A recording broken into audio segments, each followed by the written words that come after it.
Hello everybody and welcome. In this video I will show you how to pair your speaker 3mk Fuego with your PC. You have to start by press one time at the Windows button on your keyboard and write Bluetooth. Now click Enter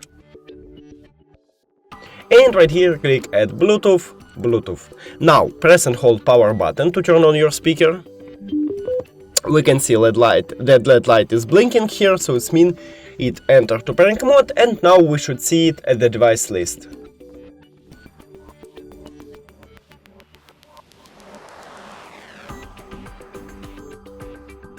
Now click on it. 3mk Fuego is connected. And now click Done. We did it! Thank you for watching this video. If you found it helpful, please consider subscribing to the channel and leave the like on the video. It's really important to us. See you later!